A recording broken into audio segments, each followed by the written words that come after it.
Good day, my friends. I'm thrilled to unite with you again. As you know, this is the YouTube channel that is really a classroom, and I'm Menopause Taylor, your professor. I've been giving an education on menopause like no other, and here we are 8 years into the YouTube videos, at video number 412. You've seen how an education on menopause is vitally necessary. And you've seen just how little you knew before getting this education. On multiple occasions, you've probably wondered, how is it that menopause is the most neglected topic on earth? And how is it that I am the first and the only person to ever give women an education on menopause? So I'm taking this opportunity to tell you the whole story of how this Menopause Taylor education business came into being. And I think you'll understand why I'm so determined to give you the education you deserve and so passionate about it. You'll see what it's taken for me to do so.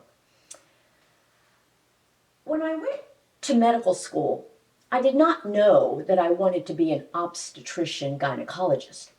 All I knew was that I just had to be a surgeon. This harkened all the way back to when I was 5 years old. My family lived in Taipei, Taiwan then. And the reason I knew even then, at such a young age, that I wanted to be a surgeon is that I was a cross-eyed kid. And while living in Taiwan, my father took me to Okinawa, Japan, to have surgery on my crossed eyes. Now, the world has a very different appearance to a cross-eyed kid. With crossed eyes, two things make looking at the world very, very complicated. First, you have no depth perception.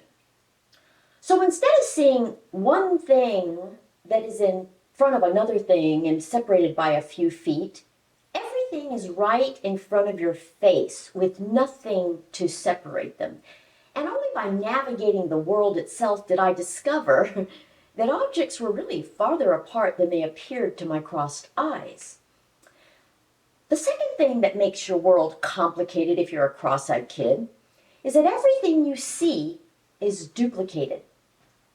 So imagine seeing two of everything all right in front of your face at all times. It's really quite overwhelming. So my young brain was always working very hard to filter, because I had to correct what I was seeing and put it in the context of reality. But since I'd always been cross-eyed, that was an arduous task, to say the least. I never had a break. Well, when my father took me to Japan to have my eye surgery, I found the entire experience very strange. There were strange people, strange odors, strange hospital furniture. But I went ahead and had the surgery and went back home to Taiwan with patches on both my eyes. But when those patches came off, I couldn't believe my eyes. The world was so much calmer, so much more logical than it had been before. And in my young 5-year-old mind, my surgeon had performed magic. And from that day forward, I knew I would be a surgeon and perform magic for other people like he had done for me. So without any real awareness at the tender age of 5, I was actually laying the foundation for my principle for life. Turn your negatives into positives. So I was the most dedicated student ever. I made straight A's my entire life.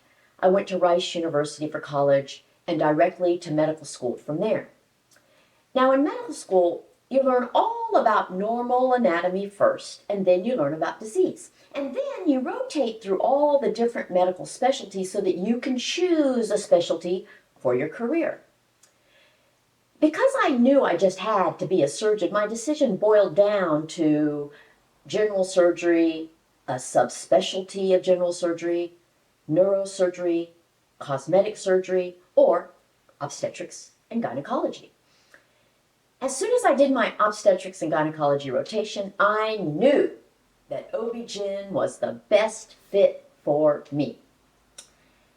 But I realized then that while medical school and my OB-GYN rotation had addressed all the other aspects of female health, they had not even mentioned menopause. Well, after medical school, I started my 4-year obstetrics and gynecology residency program. This is a program in which you're still in training, but you're already a doctor. Every month, we were on a different service or at a different hospital. And we learned everything there was to know about general gynecology, gynecologic surgery, obstetrics, infertility, adolescent gynecology, gynecologic oncology, gynecologic infectious disease, everything except menopause. The training we did get was phenomenal, but I found it odd that there was no focus on menopause. In the entire 4-year residency program, less than 1% of the time was devoted to menopause. I mean, half of the entire population experiences menopause. And once they're menopausal for the second half of their lives, the entire second half of their lives. How could it be that an entire medical education and residency program would completely neglect it? As I considered this, I realized that women didn't talk about menopause either. It seemed as though it was a taboo subject among women themselves. And even though women talk about everything else, they didn't talk about menopause. Upon completing my residency program, I started practicing obstetrics and gynecology. That was back in the 1980s. And back then, the standard of care with regard to menopause was to give all postmenopausal women hormone replacement.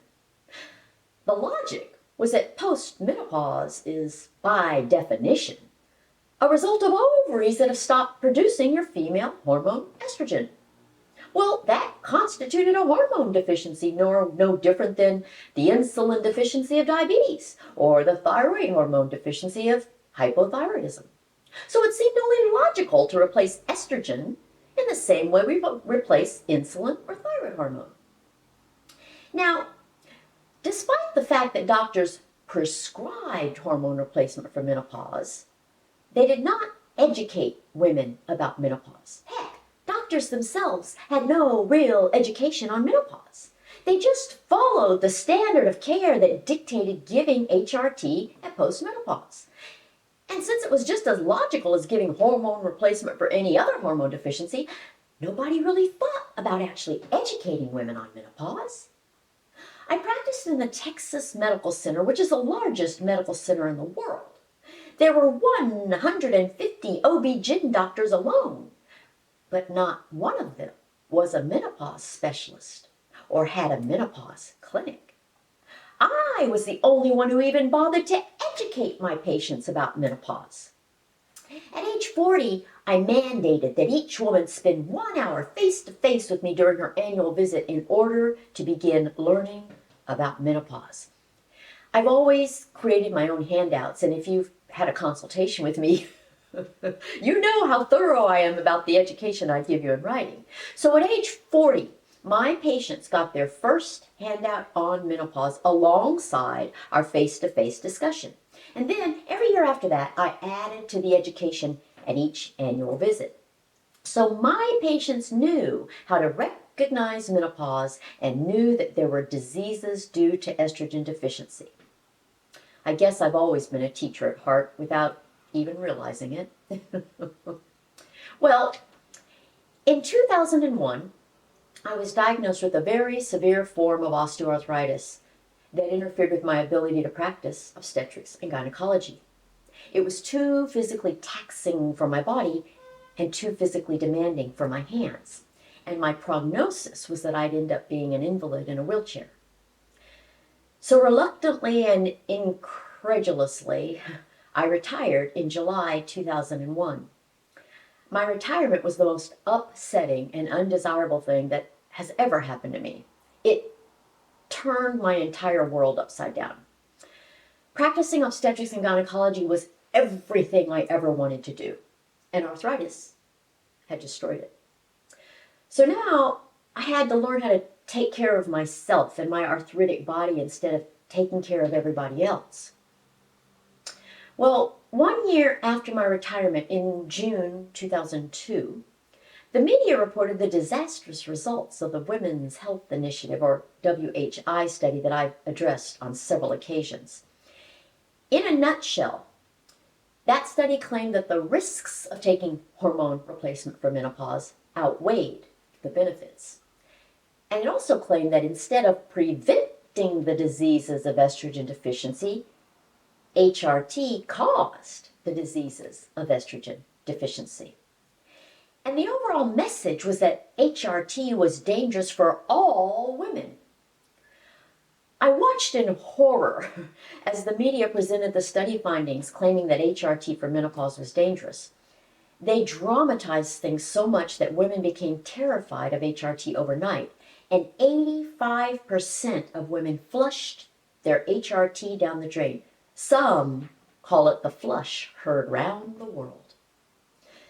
I immediately read the actual study and discovered that it was completely distorted in both design and interpretation. The WHI researchers had broken all the rules of basic scientific research, they had manipulated the data, and they had stated that HRT carried more risk than benefit for all women, including young, healthy women, despite the fact that they had studied older, unhealthy women. In a flash, the world of menopause was turned completely upside down. I felt like the world of older women was being turned upside down by the WHI, just like my world had been turned upside down a year before by my arthritis. Well, all of this happened at just about the time I had decided that I wanted to live in foreign countries while I was still mobile enough to do so. So I moved to Canada, then to Australia, and to many other places over the next 15 years. As I moved from country to country, I observed what was happening with regard to menopause all over the world. I heard from my OB-GYN colleagues back in the Texas Medical Center that all the guidelines for menopause management were changing as a result of the WHI. In essence, the guidelines changed because while women were afraid of HRT itself, doctors were afraid of getting sued for getting HRT. So the medical profession decided to do what was in its own legal best interest rather than what was in women's medical best interest. The idea of tailoring menopause management to the individual woman was cast aside, and suddenly no doctor would give HRT to any woman. It was nuts. That would be like one study on adverse effects of insulin inducing all doctors to refuse prescribing insulin therapy to any diabetic. Now you already know that I'm a workaholic, and my retirement faced me with the very first time in my adult life when I was not working. I had gone from working 120-hour weeks to not working at all. And I really didn't know how to live without working. I've always loved being busy. I had even gone to school part-time while practicing obstetrics and gynecology full-time. So by the time I retired, I had both a law degree and a master's in business administration. But I had earned those degrees before I ever even knew I had arthritis. I didn't pursue either of those degrees with any intention of ever using them. I already had my dream job until arthritis stole it from me. In any case, when I started moving to different countries, I just had to have a project to keep me busy. And the whole debacle of menopause management getting turned upside down by a single study just kept nagging at me. And this was in addition to the general neglect of menopause in the first place. So I started writing my menopause book. I realized that menopause was the most neglected topic on earth, and that I was no longer in a professional position to make much of a difference. But despite my retirement, I wanted to change the status of menopause. I certainly had the knowledge, and I felt a sense of duty to do what I could do to give women the menopause education they deserve. Well, it has always been my habit to finish one project only to immediately start another. So once my book was published, I started creating my menopause slide chart. And then I created my 2-day menopause seminar. Once I had the seminar all set, I used 3 of my girlfriends as guinea pigs. We went on a long weekend getaway and I gave them the seminar over 2 of the days, and they were completely blown away by it. And this was back when the seminar was on a very small scale. I didn't have all the handmade props that I have now. Nevertheless, those 3 girlfriends still talk about that seminar to this day. It changed their lives forever. So from that point forward, I had this burning desire to give my menopause seminar. The problem was my arthritic body. Morally and mentally, my heart and brain loved giving it, but physically, my arthritic body hated giving it. For about 15 years, I moved from country to country. I did a lot of things during those years. I learned a few languages. I sang in symphony orchestra choirs. I became an extreme yogi. I managed my arthritis. I managed it so well that I was a complete enigma to the medical profession. My x-rays were horrific, but my mobility and yoga were terrific. I had turned my negatives into positives. I had taken the worst thing that had ever happened to me and made it wonderful. As I moved, I created a whole life for myself in each country, but I never stopped dabbling with the Menopause Project. It was always there under the surface. I just couldn't let go of it. Of course, I also saw how menopausal women were suffering, and despite their suffering, they were neglected. I could see a huge difference in how women were aging now compared to the days when we gave HRT to all women at postmenopause. This made me want to give my menopause seminar even more. But I just couldn't find a way to do so without traumatizing my arthritic body. In January 2016, I was living in Cape Town, South Africa, and I was talking on the phone to my dear friend Dominique Saxa. Many of you know her. She has a very popular YouTube channel. As we talked, I told her that I loved my life of moving frequently, but that I still wanted to do more. And I said that my real passion was the menopause stuff, but that my arthritic body could not handle giving the 2-day seminars regularly. Well, at that point, Dominique started saying, "Oh my God, oh my God." "What?" I asked. And she said, "Barbie, you need a YouTube channel." To which I said, "What's YouTube?" I had never heard of it. So Dominique said, "Imagine delivering your menopause education in front of a camera in your own home, making it available to women everywhere, right on their computer screen." And I said, "I can do that." So Dominique said she would send me an email with the contact information as soon as we hung up. And she did. So she is the very reason I have a YouTube channel.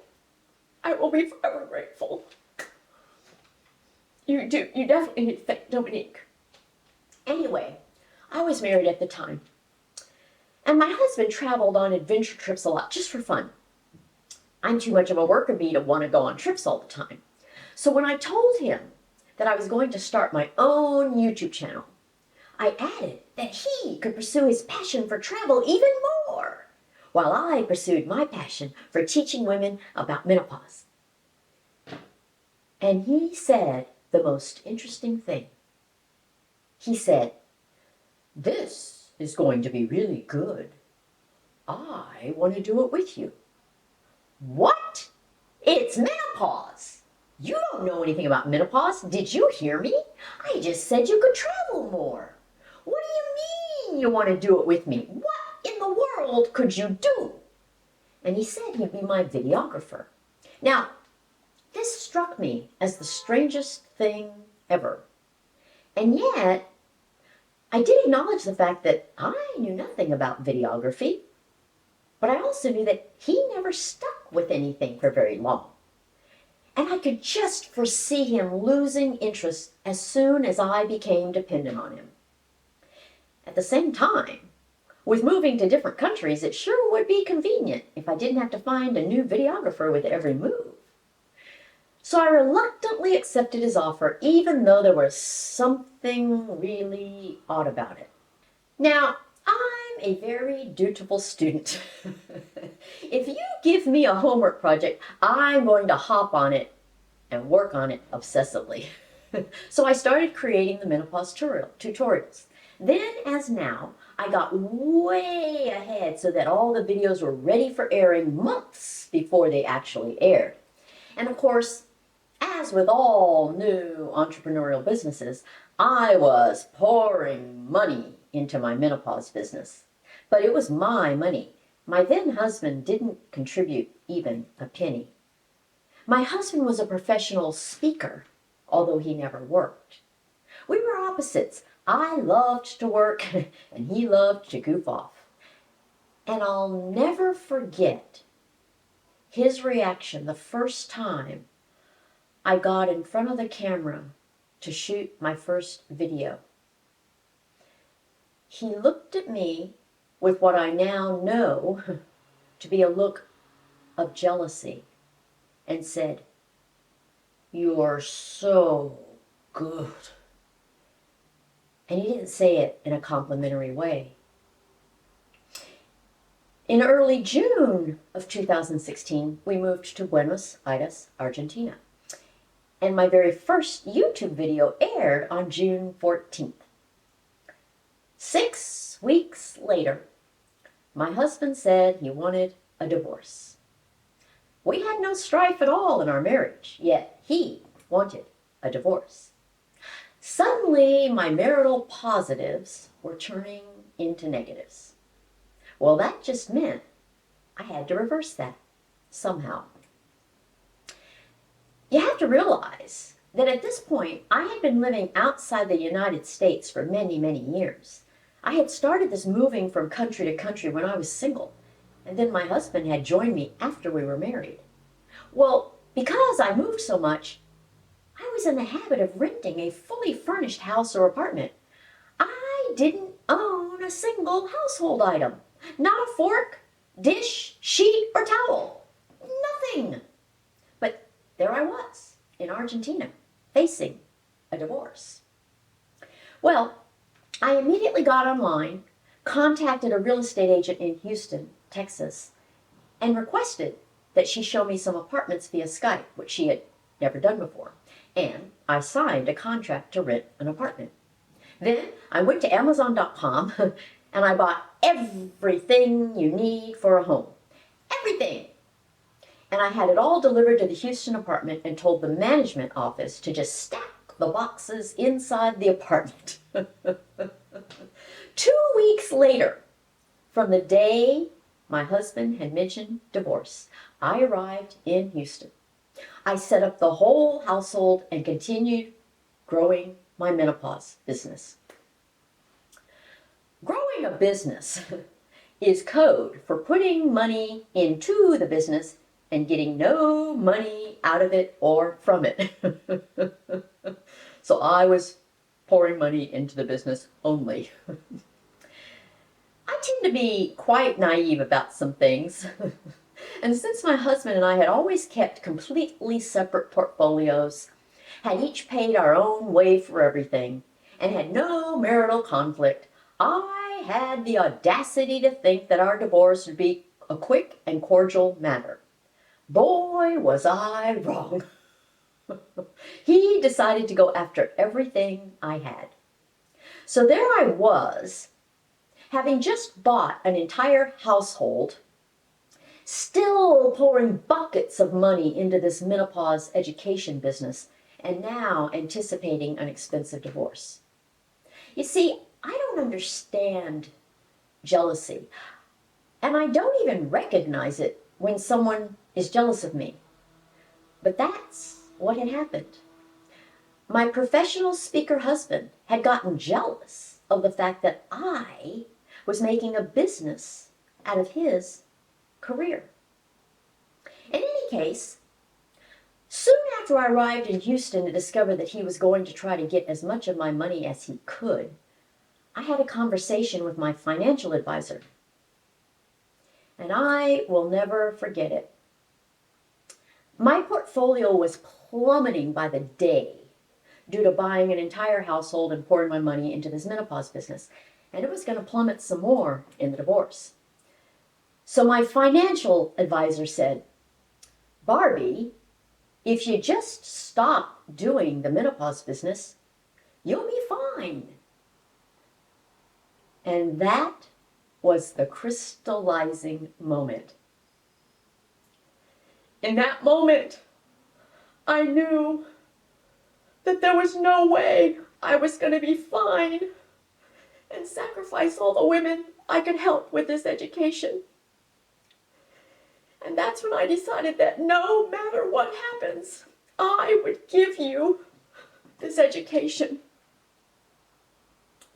In many ways, it's my goal to teach you how to turn your negatives into positives with your menopause, just as I learned to do with my arthritis.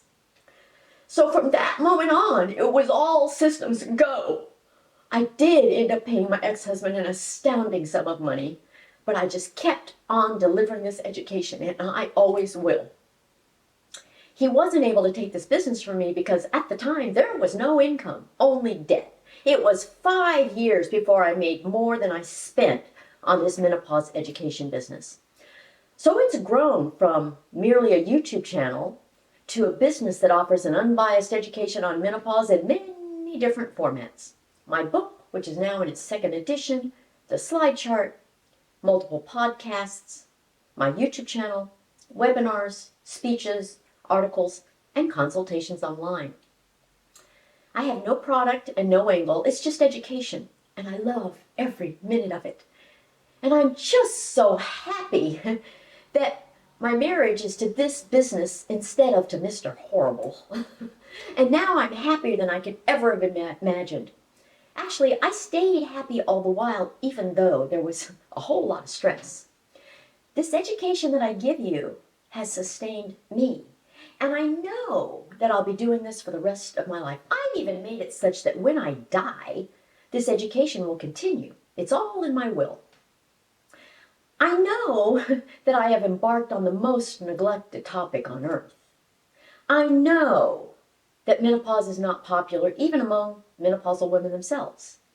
I know that I will not see any big change in the state of affairs during my lifetime. I'm 63 years old, and things like this change very slowly. But I know that I will start something that makes women's lives better forever. Knowing that I have made a difference for you is my reward. So you are giving me as much as I am giving you. And I can't imagine doing anything else. So now, I'm the first and the only person to ever give women an education on menopause, and it's what all women deserve. My dream is for all women to get this entire education in their 20s. And we'll just have to wait and see what happens from now on. I have definitely turned my negatives into positives, and I hope to do the same for you. I really want to start a menopause revolution. So I thank you for listening to this story about how this whole menopause education came about. And this is where I will bid you farewell until next week, when we will start a unit on ovarian cancer. Bye!